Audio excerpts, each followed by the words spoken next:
Bonjour à tous pour ce nouvel épisode d'Espace Trading, le podcast, donc le podcast francophone du trading avec mon ami Dimitri. Bonjour. Bonjour Dimitri, moi je suis Glenn sur les réseaux sociaux ou Jean-Baptiste Auclair parce qu'on m'a demandé de mon prénom, voilà, Jean-Baptiste Auclair sinon. Mais bon, c'est plutôt Trader Glenn, ce sera plus simple pour me trouver sur les réseaux sociaux. Bon, comment ça va Dimitri aujourd'hui ?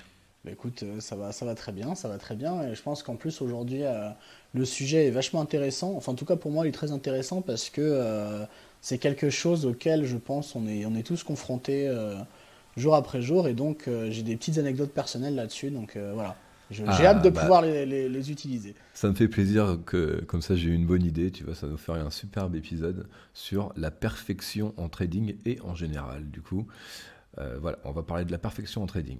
Donc, on va commencer peut-être par un petit peu définir ce qu'est la perfection, parce qu'en fait, il y a plusieurs exceptions à la perfection. Il y en a certaines positives, certaines discutables. Et du coup, on va réfléchir sur la nature de ce qu'est un trading parfait. Voilà. Ok. Ok, donc la perfection, souvent en trading, on recherche la perfection pour éviter de souffrir et pour pas perdre de l'argent, c'est-à-dire voilà, gagner tous les trades, voilà, faut pas avoir une stratégie parfaite, mais en fait c'est juste gagner tout le temps. Hein, Ouais. donc, Ce qu'on pourrait entendre par perfection, en fait, juste avoir un résultat positif constant, quoi. Juste ne jamais se tromper. voilà, exactement, exactement.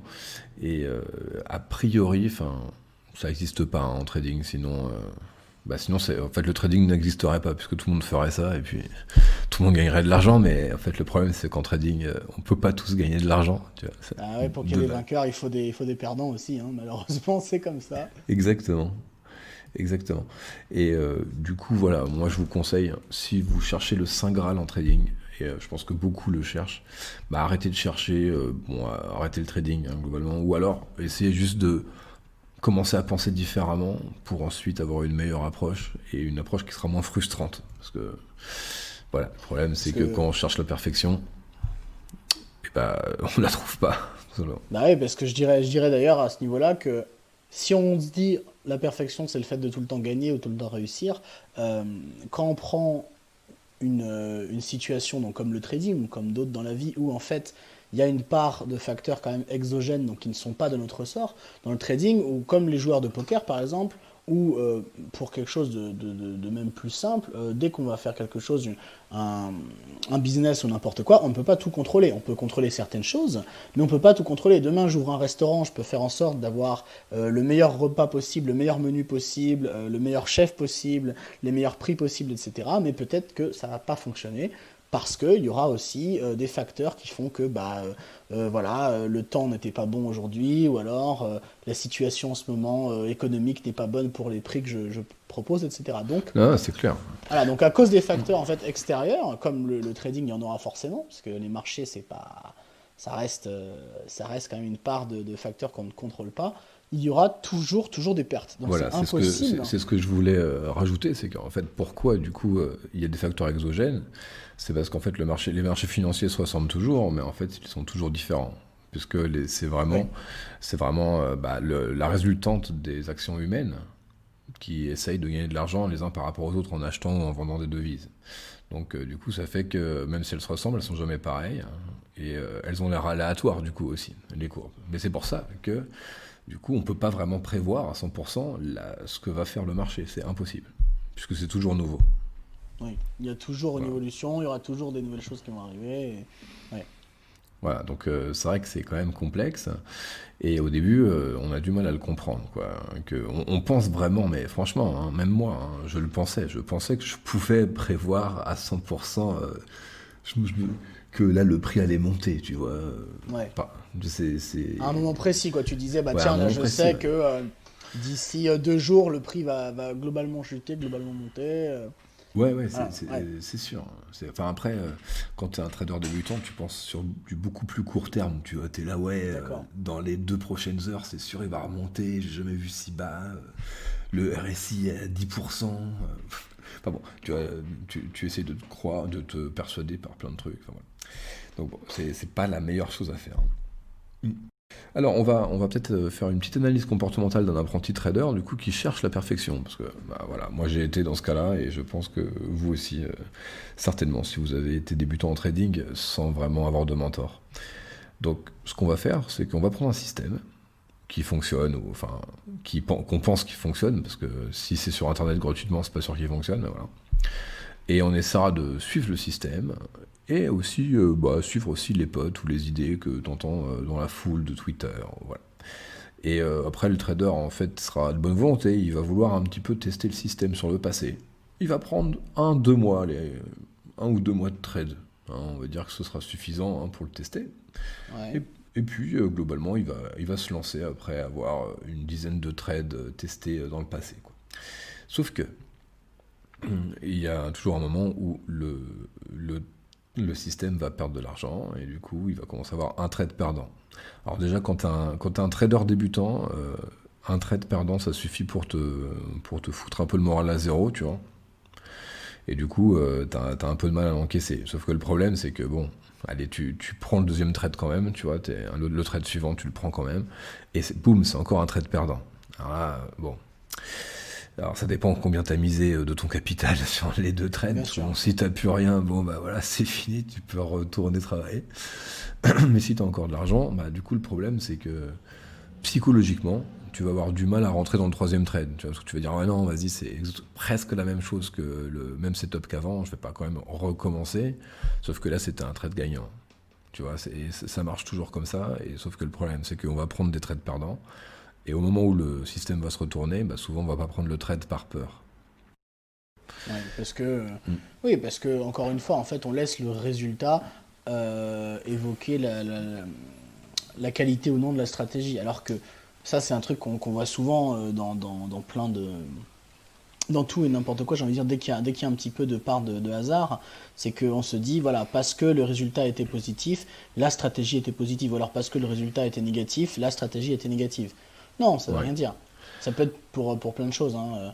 Parce que nous ne sommes pas forcément, comment dire, maîtres de notre destin. Est-ce que je peux prendre un petit exemple? Si on est Vas-y, par vas-y. exemple, Mhm.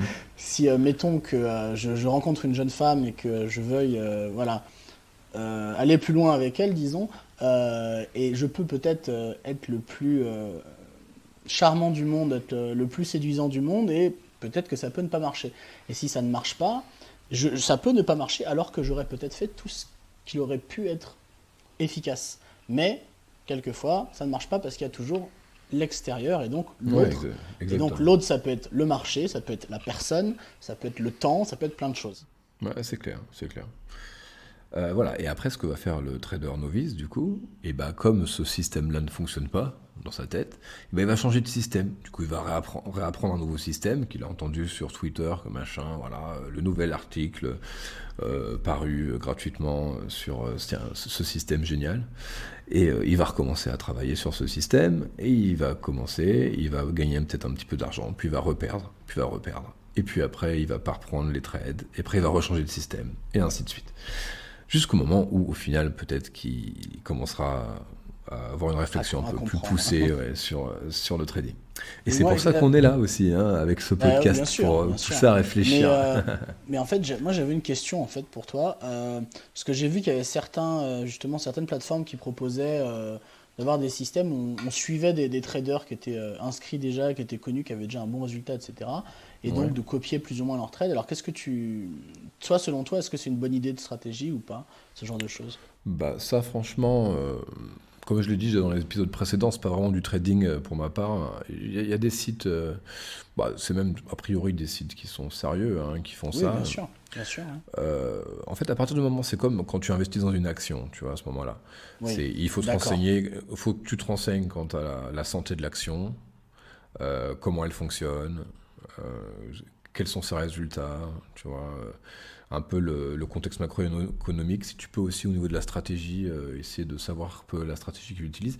Si tu es curieux, voilà. Après, parce que le problème, c'est que si tu n'y connais rien et que tu te bases sur des résultats des 3 derniers mois, Voilà, bah oui, voilà. la problématique, c'est que le marché change constamment. Et imaginons que le marché soit en période de tendance haussière pendant 3 mois.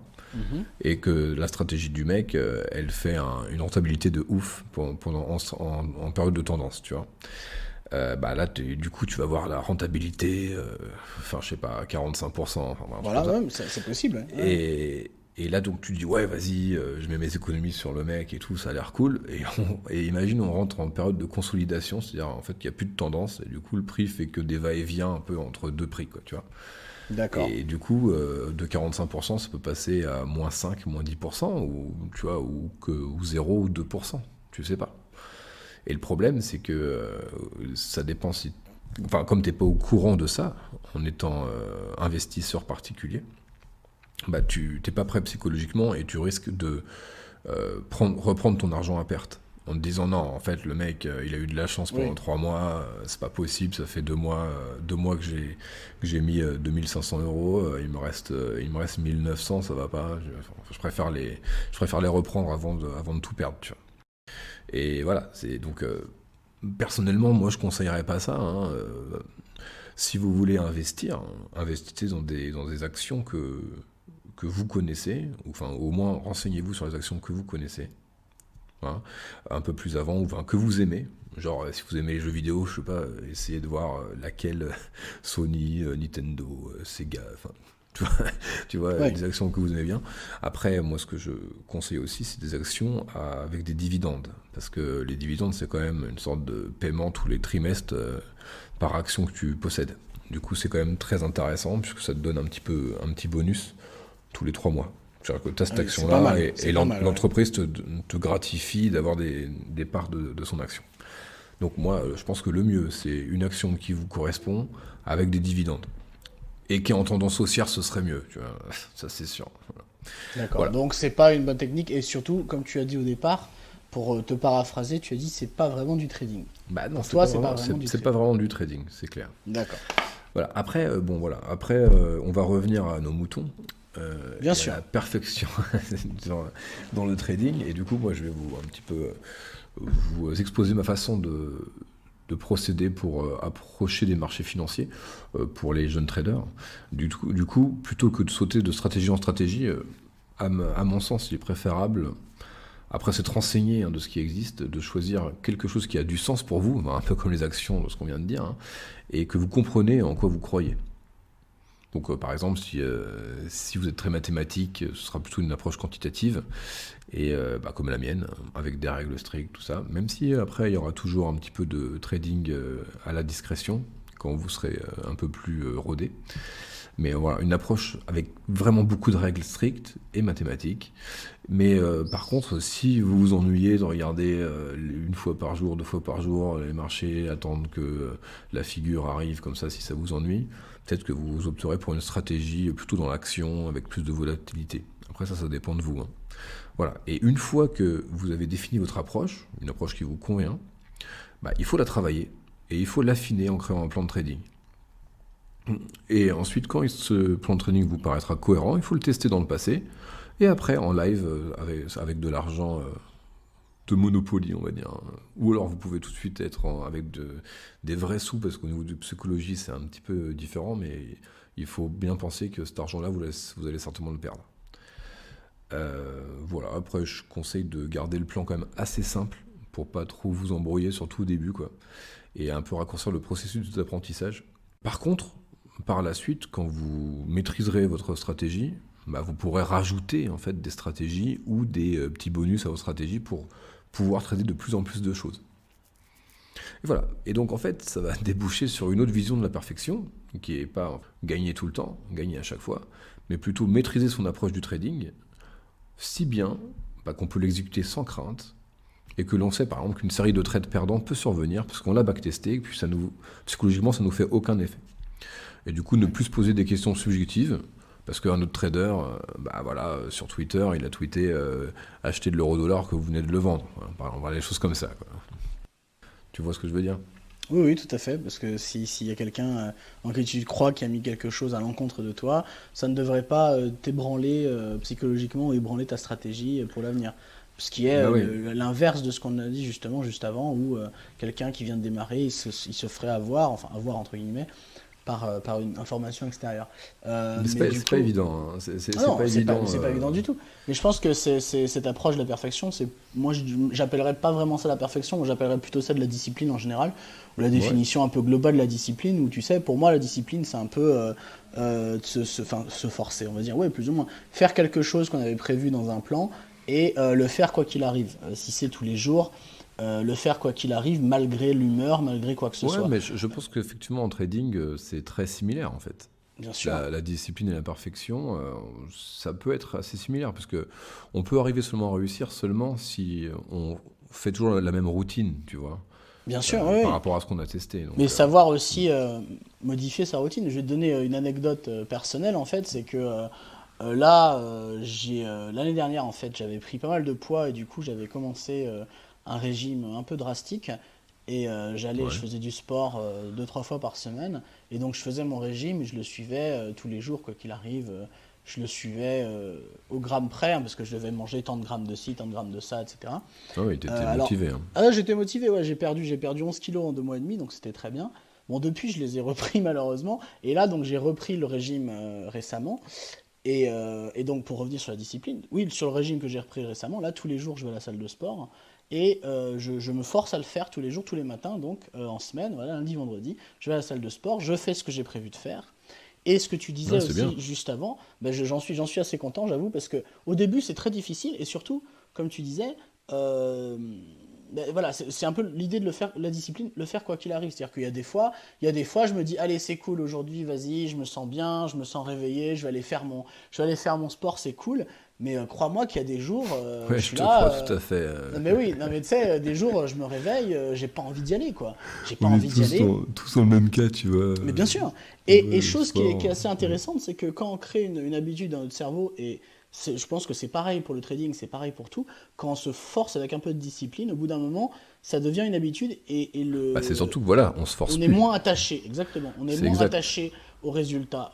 On est plus détaché Hmm. du résultat. Quand je dis détaché du résultat, pour le sport, c'est plus détaché de nos émotions par rapport au sport, c'est-à-dire je suis fatigué, j'ai pas envie, je ferai ça demain, blablabla. Bla. Et pour ce qui est du trading, c'est je suis plus détaché du résultat dans le sens, oh j'ai gagné, je suis très content, j'ai perdu, je suis pas content. Voilà, et en Et fait, c'est pour vrai que ça... finir, ah oui, Ouais. je veux jouer, juste finir Vas-y, sur cette vas-y. anecdote.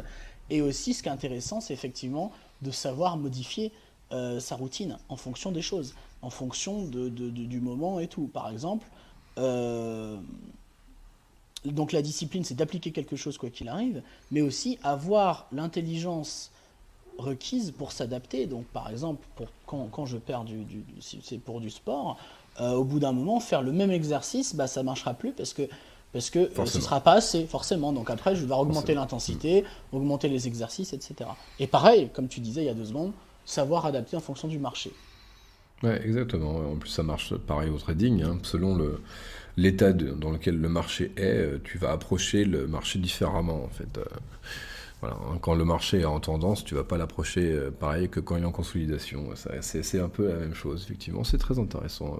Et je suis tout à fait d'accord avec toi sur cette discipline. Ouais, Très très important en trading, et c'est vraiment très difficile à acquérir. Moi par exemple là, je vais vous parler de mes problèmes de trading, parce que en fait depuis que je trade en live, j'ai extrêmement mal au dos. J'ai vraiment des problèmes de santé parce que je me suis fait mal au sport, tu vois, comme quoi eh ben, ça, comme quoi, voilà. voilà, mais en fait je me suis vraiment fait très très mal au sport, et donc depuis 3 mois j'ai vraiment du mal à me lever, et le problème c'est que ça me fait avoir des résultats qui sont pas consistants en trading, parce que je j'arrive pas à prendre enfin à vraiment avoir le temps d'analyser comme je veux, parce que je travaille à côté, enfin, voilà. Et ça Bien me pose sûr. vraiment problème. Et bon, bien, ça va bientôt passer. Du coup, je vais enfin pouvoir me réveiller quand je veux, c'est-à-dire à 6h30 du matin pour faire mon analyse pré-marché.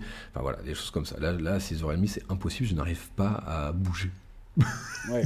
Ouais. Voilà, donc après, on sait tous que c'est difficile, hein. Même moi, c'est vrai que on vous dit de faire ça, c'est pas évident de le faire, hein. Ah Mais bah oui, c'est oui. ce qu'il faut faire pour arriver à être consistant dans les marchés. En tout cas, si vous voulez trader le matin, enfin, peu importe votre stratégie, c'est vrai que si votre stratégie c'est de trader pendant la nuit, trader pendant la nuit. Mais bon, globalement, si c'est des stratégies où il faut être là le matin, il faut être là et le soir, et un peu en début d'après-midi, il faut quand même avoir ce temps-là d'analyse Oui. pré-marché et tout ça. Et il faut Et le faire. comme on a dit, comme on a dit il y a 2 secondes, il y a des jours on est fatigué, il y a des jours on a autre chose à faire, il y a des jours on a rendez-vous avec des amis, on a rendez-vous avec sa Ouais, copine, on a alors ça, voilà, rendez-vous, voilà. ça c'est Et c'est ben non, problématique, hein. eh ben non, eh ben non, et on le C'est fait quand problématique même. parce qu'en On le fait, fait les quand gens même. aussi ne comprennent pas. Non, mais parce que les gens ne comprennent pas. Globalement, c'est compliqué de leur dire, maintenant, excuse-moi, mais Oui, il faut que je bosse sur les marchés. Comment ça, sur les marchés? Encore ces trucs de graphique, là. Arrête un peu de faire ça et viens avec nous. Tu vois. oui. C'est un peu Viens, ça viens, qu'on me viens dit de avec nous temps en manger un temps. couscous au lieu d'aller sur les graphiques. Ouais, j'aime bien le couscous du vendredi. Comme c'est le Ah, vendredi, ça, je peux y aller parce que le vendredi sur les marchés, moi, je traite pas beaucoup. Voilà. Et en plus, ça me permet enfin, cet écart un peu qu'on a fait et cette réflexion me permet d'aussi rebondir pour, par extension, essayer de définir ce qu'est du coup un bon trade ou un mauvais trade. Est-ce que vraiment un bon trade, c'est un trade où on a gagné de l'argent? Tu vois, si on en croit un peu notre du coup discussion, non. je pense que non, en fait. Un Du coup bon non. trade, Si on, c'est... voilà, ce serait pas ça. Après, donc, qu'est-ce que pour toi, ce serait un bon trade? Moi, a priori, c'est pas ça avec ce qu'on vient de dire. Oui, ce serait un trade pour moi qui serait exécuté en suivant votre plan de trading, sans écart de conduite, et ni même sans penser une seule seconde à un autre choix en fait. Parce que vous avez travaillé tellement dur pour avoir un plan de trading solide, c'est pas le moment de faire autre chose. D'accord. Mais en fait, ça a l'air facile à dire comme ça, mais moi j'ai été dans ce cas-là. Et tu sais, t'as beau tester avec des stratégies pendant des heures les marchés. Quand tu arrives en live, Oui, au bout de 5 minutes, tu n'as aucune opportunité et tu t'ennuies et tu as envie de prendre un truc que tu vois qui n'est pas dans ta stratégie. bien sûr. Il y a Tu du vois. doute, il y a du doute qui se crée et voilà. Non, mais c'est même pas du C'est doute. C'est même pas du doute, c'est que moi, par exemple, et ça, c'est le fait de trop savoir sur les marchés, trop d'approche. Moi, ouais. je traite pas, par exemple, les épaules, tête-épaule, c'est une figure chartiste. Et hop, imagine, voilà, j'ai fait toute ma stratégie sur les triangles, sur d'autres trucs. Il n'y a rien pour moi. Et je vois une épaule, tête-épaule. Je sais comment ça se trade, mais j'ai pas testé, mais je sais comment ça se trade. Et là, D'accord. quand t'es débutant, ce que tu as envie de faire, c'est juste appuyer sur buy ou sur sell, et puis voilà, trader ça parce que t'as pas envie de rester inactif, tu vois. Et le problème du trading, c'est que c'est vraiment un trading qui est inactif. À part pour les scalpers, comme on le raconte à chaque épisode, c'est vraiment du trading, c'est de l'analyse. Et quand t'as une opportunité, tu y vas. Mais c'est rare en fait. Tu vois, tu peux en avoir 30, 40 dans le mois, mais c'est rare que ce soit dans la journée, tu vois. Mais donc oui, donc pour toi, c'est plus la patience en fait qui sera un peu compliquée. Mais je Oui, bien pense sûr. que donc ça c'est peut-être C'est pour très toi, compliqué. mais je suis tout à fait d'accord. Et je pense que c'est compliqué pour beaucoup de gens. Mais aussi à contrario, comme je disais tout à l'heure, à mon avis, le doute aussi il est important parce que mettons que les résultats justement ont été relativement négatifs dans ces derniers, je sais pas, ces derniers temps. Et là, d'un coup, il y a deux, trois opportunités, mettons sur une, je sais pas, sur une journée, il y a peut-être une ou deux opportunités qui vont Oui, se oui, créer. oui, tu as tout à fait Et, raison. et, et, et Tu là, as raison. c'est bon. Alors, est-ce que je continue encore à mettre de mon capital? Voilà, c'est difficile C'est ça, c'est pas évident, là-dessus. mais après Ah voilà, non, c'est à ça que servent aussi le backtest, hein, mais après c'est un travail psychologique sur soi, c'est pas la première fois, c'est pas la première fois que tu vas réussir à prendre tous les trades. Quand tu es dans un drawdown, tu vas pas réussir à prendre tous les trades après, tu vas trop avoir peur psychologiquement. Et par contre, comment gérer ça? C'est suivre un journal de trading et noter les trades que vous n'avez pas pris aussi, pour voir le résultat que vous auriez dû avoir par rapport au résultat que vous avez. Et ça, c'est important parce que du coup, souvent en live, on fait quand même des erreurs, parce qu'on est quand même humain, hein, surtout en tant que trader particulier. Et du coup, suivre un journal de trading avec la réalité de ce que vous faites et la réalité de votre stratégie de trading, ça peut être important parce que ça peut mettre en avant vos points forts et vos points faibles. Voilà. Bon, voilà, c'est très bien. et est-ce que dans ce journal, donc dernière question, est-ce que dans ce journal, tu mets aussi les trades que tu as bien pris Oui, et tu mets tout, en fait? faut tout mettre. D'accord. Ce qu'on pourrait faire, c'est un autre épisode où je parlerai un peu de comment tenir un Comment? journal de trading, parce que j'en ai un, donc voilà. Ouais, Ok. mais ce sera pour un autre épisode. Voilà. Écoute, et du coup, voilà, un trade perdant ou gagnant, peu importe. Si c'est un trade qui, respectez vos stratégies, c'est un bon trade, tout simplement. C'est ça qu'il faut avoir à l'esprit. Et c'est pas parce que vous avez perdu de l'argent en suivant votre plan que votre plan est mauvais. Ah oui, bien sûr, bien sûr. Bah oui, mais... Non, mais je Ça- sais, c'est pas ouais. facile à... C'est pas facile. Ouais, c'est clair. Voilà pour cet épisode sur la perfection en trading. Merci Dimitri d'avoir répondu un peu à nos questions et d'avoir animé Merci un à petit peu toi. le podcast. C'était très sympa. Et du coup, passez une bonne semaine et à la semaine prochaine pour un nouvel épisode d'Espace Trading. Au revoir.